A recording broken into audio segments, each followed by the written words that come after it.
नमस्कार दोस्तों, स्वागत है आप सभी का पाथफाइंडर पर। तो दोस्तों, यूएस में ट्रंप एडमिनिस्ट्रेशन के दौरान हमने देखा था कि किस प्रकार से एक बहुत फेमस चाइनीज मोबाइल कंपनी जिन पर इंटेलेक्चुअल प्रॉपर्टी राइट्स को चुराने से लेकर मनी लॉन्ड्रिंग से लेकर अलग अलग प्रकार के फ्रॉड से लेकर अलग अलग प्रकार के आरोप लगाए गए थे एंड काफी ज्यादा उन्होंने सबूत भी जुटाया था। अब दोस्तों, कुछ वैसा ही आप देखें तो इंडिया में भी चाइनीज मोबाइल कंपनीज सरकार के आप देखें तो रडार में देखने मिल रहे हैं। उनमें टैक्स इन्फ्रिंजमेंट से लेके मनी लॉन्ड्रिंग से लेके अलग अलग प्रकार के आरोप लगाए जा रहे हैं। शाओमी के बाद अब देखें तो ओप्पो के बाद अब देखें तो वीवो भी कुछ इसी में आपको देखने मिल रहा है कंपनी के रडार में। और वीवो के जो डायरेक्टर्स थे वो नेपाल के रास्ते भारत से भाग चुके हैं, ऐसा कहा जा रहा है। तो दे हैव फ्लेड इंडिया। तो यहाँ पर सवाल उठता है, आखिरकार इन पे क्या एलिगेशंस थे और चाइनीज एम्बेसी का क्या रिस्पॉन्स आया है, चाइनीज सरकार का, अथॉरिटीज का क्या रिस्पॉन्स आया है। तो ये सब आइए आज की क्लास में जानते हैं। तो China firm Vivo's directors flee India. जैसे ही आप देखें तो इन्फोर्समेंट डायरेक्टरेट की मनी लॉन्ड्रिंग प्रोब इंटेंसिफाई हुई और ऐसा पाया गया वो भारत छोड़ के भाग चुके हैं। तो क्यों भागे, क्या है ये न्यूज, आइए आज की क्लास में जानते हैं। और साथ ही साथ मनी लॉन्ड्रिंग होता क्या है, क्या लॉज है, ईडी क्या है, ये सब भी हम जान लेंगे। तो एग्जाम पर्सपेक्टिव में भी बहुत इंपॉर्टेंट ये हो जाएगा। दोस्तों, मेरा नाम किंजल चौधरी है, मैं आपका स्वागत करता हूं पाथफाइंडर पर।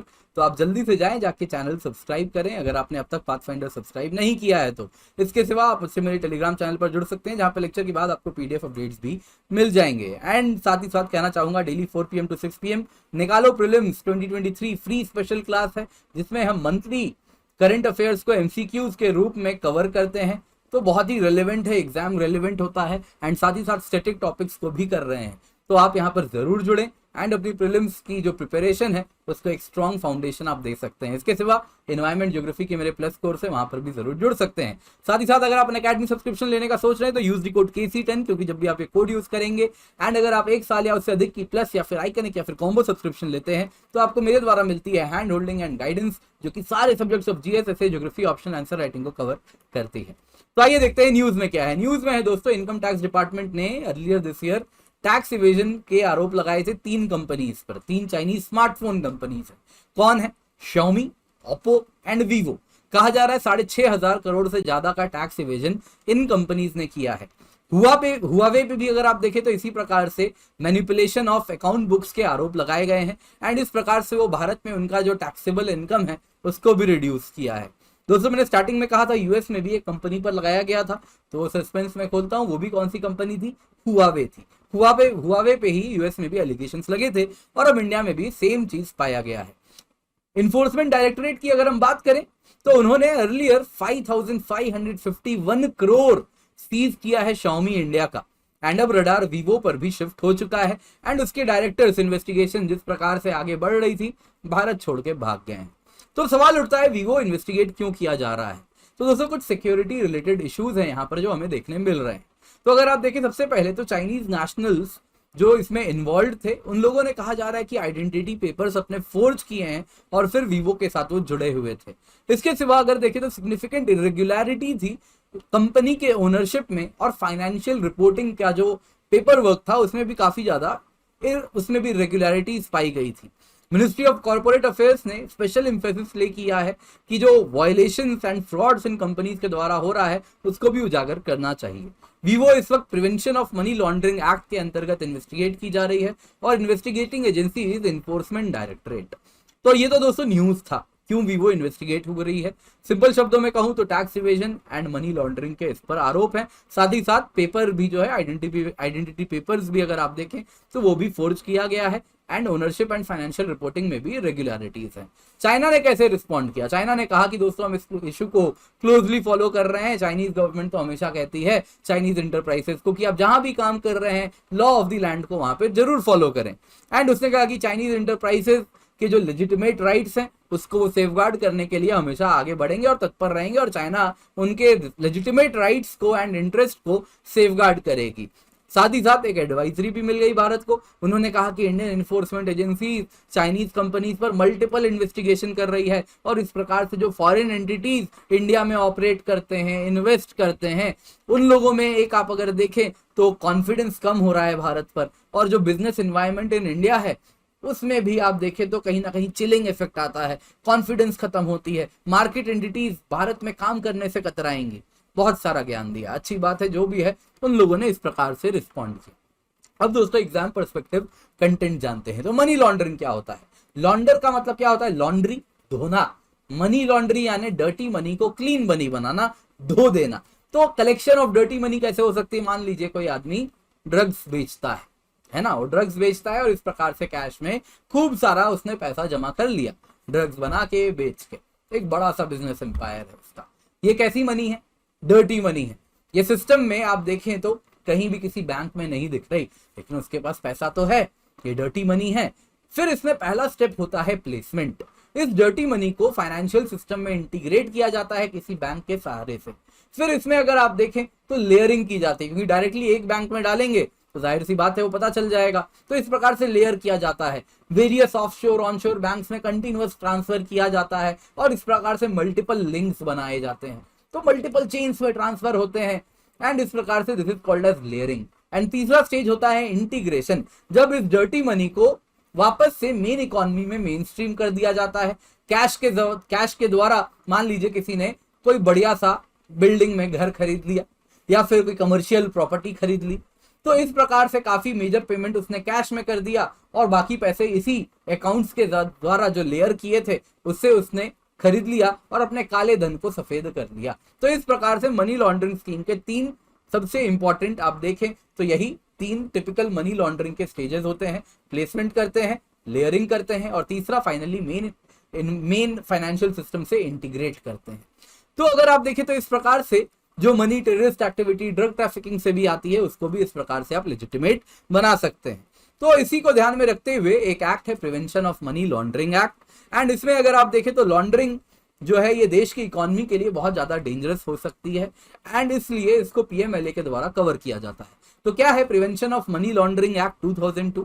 तो अगर आप देखें तो इसको 2002 में बनाया गया था, 2005 से एनफोर्स्ड है, एंड ये मनी लॉन्ड्रिंग को कॉम्बैट करने वाली इंपॉर्टेंट लेजिस्लेशन है। इसके तीन ब्रॉड ऑब्जेक्टिव हैं। सबसे पहले तो जो मनी लॉन्ड्रिंग है उसको कॉम्बैट करें और कंट्रोल करें। नंबर 2, इस प्रकार से जो भी मनी लॉन्ड्रिंग से प्रॉपर्टी है उसको कन्फिस्केट करें और सीज कर लें। साथ ही साथ जो भी अन्य चीजें कनेक्टेड हैं विद मनी लॉन्ड्रिंग उससे भी डील किया जाए। इसके लिए जो अथॉरिटी जो है responsible, that is the enforcement directorate, वो एजेंसी है जो कि इन्वेस्टिगेट करती है money laundering cases in India. इसके सिवा फाइनेंशियल इंटेलिजेंस यूनिट है जो कि डिपार्टमेंट ऑफ रेवेन्यू के अंदर काम करती है, जो कि जो भी पीएमएलए के अंदर इंटेलिजेंस कलेक्शन का काम है वो करती है। इसको 2-3 बार पीएमएलए को हमने अमेंड किया है, 2009 में, एंड फिर अगर आप देखें तो 2012 में भी इसको अमेंड किया है, 2009 में 2 बार अमेंड किया है।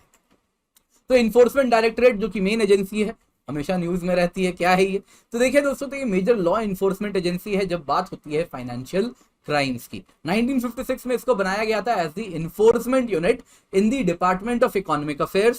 फिर अगर आप देखें तो इसको चेंज किया गया और अब ये डिपार्टमेंट ऑफ रेवेन्यू के अंदर काम करती है। इसका मैंडेट है दोस्तों, 2 स्पेशल फाइनेंशियल लॉज हैं भारत में।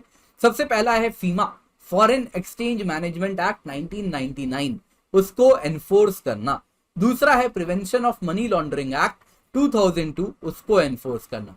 इसके सिवा तीसरा फ्यूजिटिव इकोनॉमिक ऑफेंडर्स एक्ट 2018 को भी, उसके अंदर भी जो भी प्रोसेसेस हैं वो भी ईडी ही उससे डील करती है। तो दोस्तों अगर आप देखें तो ग्लोबल हेडविंड्स को अगर हम समझें तो ये बता रहा है कि now is the time to be cautious. Trump administration में भी क्रिमिनल चार्जेस चाइना के लार्जेस्ट टेलीकम्युनिकेशन कंपनी हुआवे के अगेंस्ट लगाए गए थे 2019 में। उस पर चार्जेस लगाए गए थे मनी लॉन्ड्रिंग के, बैंक फ्रॉड के, वायर फ्रॉड के, कॉन्स्पिरेसी का। इसके सिवा इंटेलेक्चुअल प्रॉपर्टी राइट्स भी चुराने का उस पर आरोप लगाया गया था। एक अमेरिकन कंपनी से ऐसा कहा जा रहा था कि उसने इंटेलेक्चुअल प्रॉपर्टी चुराए हैं। वैसे ही अगर आप देखें भारत में भी इनकम टैक्स ने अलग अलग जगह पे एनसीआर रीजन में 2020 में रेड किया और उसमें कुछ चाइनीज इंडिविजुअल्स मिले जिनके पास फेक इंडियन पासपोर्ट्स थे और वो भी large scale money laundering operations में इन्वॉल्व थे भारत में।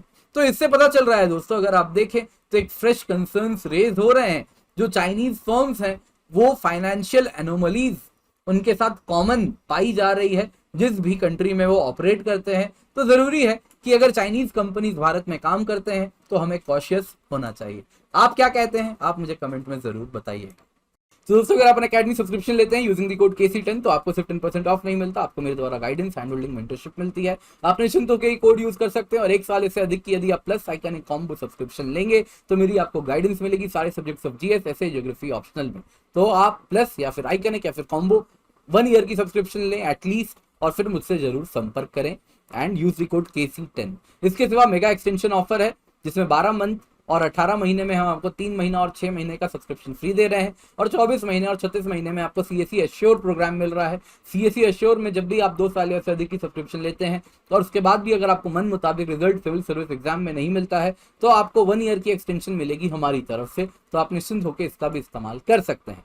इसके सिवा यूपीएससी टेस्ट सीरीज हम लेकर के आए हैं। मेंस टेस्ट सीरीज प्रोग्राम है, ऑप्शनल टेस्ट सीरीज प्रोग्राम है, जिसमें अगर आप देखें तो डिटेल्ड एक्सप्लेनेशन एनालिसिस आपको टॉप एजुकेटर से मिलती है, इवैल्यूएशन मिलती है एंड वो भी टाइमली होती है। एंड अगर आप देखें तो बहुत ही हमारे एक्सपर्ट्स के द्वारा ये टेस्ट भी क्यूरेट किया जाता है एंड मॉडल आंसर्स भी आपको मिलते हैं और मेंस टेस्ट सीरीज के साथ मेन स्टडी मटेरियल भी आपको फ्री ऑफ कॉस्ट मिलता है।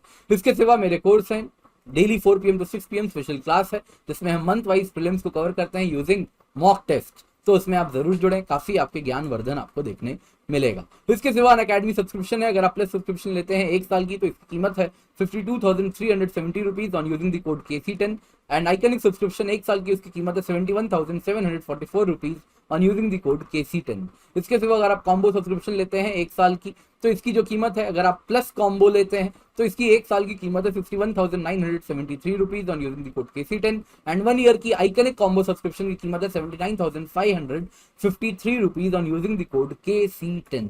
इसके सिवा अगर आप सिर्फ ऑप्शनल सब्सक्रिप्शन लेते हैं तो इसकी 1 साल की कीमत है 27,215 rupees and this is the cost जब आप कोड यूज कर रहे हैं KC10। इसके सिवा यूपीएससी CSE GS कॉम्बैट है, इस संडे को होने वाला है जुलाई 10 सुबह 11 बजे 11 AM पर, तो इसको जरूर इसमें आप एनरोल करें and use the code KC10। Scholarship है up to 4 crore rupees and इसका फायदा आप जरूर उठाएं।